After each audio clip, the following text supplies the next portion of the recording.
ఇప్పుడు no cost cough syrup తో 60 రూపాయల విలువ గల ఇన్హేలర్ పూర్తిగా ఉచితం. దెబ్బకి దగ్గు జలుబు మాయం.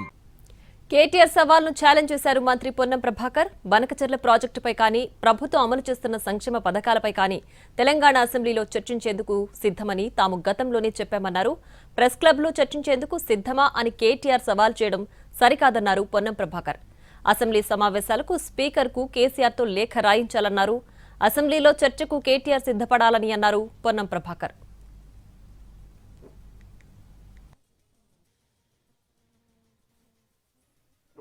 బేసిక్గా ఏం మాట్లాడే హక్కు ఉంటుంది కాబట్టి ఈరోజు ఒకటే నేను మళ్ళీ డెమోక్రటిక్గా ప్రజాస్వామ్య పద్ధతిలో ఎన్నికైనటువంటి శాసనసభ ఆన్ డ్యూటీ ఎగ్జిక్యూటివ్లో ఉంది.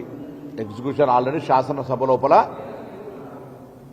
5 సంవత్సరాల కొరకు ఎన్నిక కాబట్ట ప్రభుత్వం ఉంది.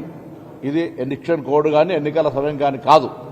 కాబట్టి మనం శాసనసభ వేదికలో చర్చ చేయడానికి మా ప్రభుత్వం సిద్ధంగా ఉంది కదా.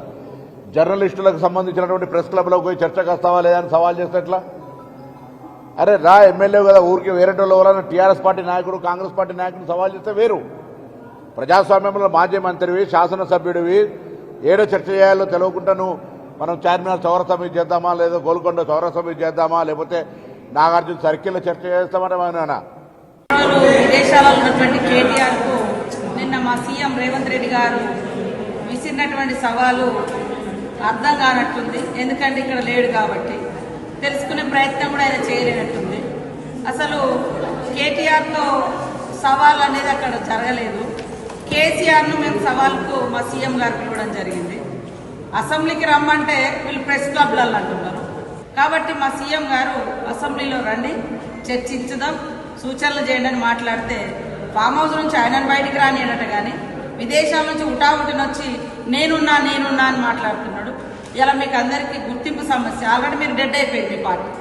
కాబట్టి ఇప్పుడు మీకు గుర్తింపు సమస్య వచ్చింది. కాబట్టి మా సీఎం రేవంత్ రెడ్డి గారు విసిరిన సవాల్కు నీకు కాదు సవాల్, ప్రతిపక్ష నాయకుడిగా మరి 9.5 సంవత్సరాలు ముఖ్యమంత్రిగా చేసినటువంటి మాజీ ముఖ్యమంత్రి గారు రండి, ఎక్కడో ఉండి మాట్లాడడం కాదు, అసెంబ్లీకి రండి, లేఖ పెట్టండి, అసెంబ్లీ సమావేశపరుస్తామని మేమంటుంటే ఆయన డెడ్ లైన్ పెట్టినాం. నీ డెడ్ లైన్ల కోసం ఇక్కడ ఎవరు వెయిటింగ్గా లేరు. మేము పెట్టిన డెడ్ లైన్ అసెంబ్లీ వేదిక. అసెంబ్లీకి వచ్చి ప్రజల సమస్యలు చర్చించాల్సినటువంటి అవసరం ఉన్నటువంటి ఒక ప్రతిపక్ష నాయకుడు బయటికి రాకుండా ఆయననేమో ఫామ్ హౌస్లలో ఉంటారు, మీరేమో విదేశాలలో తిరుగుతారు. అసెంబ్లీకి రమ్మని మేము ఆహ్వానిస్తాం. ప్రెస్ క్లబ్బులు, ఇంకో క్లబ్బులు, అది కాదు వేదికలు. ప్రజా సమస్యలు చర్చించడానికి అసెంబ్లీనే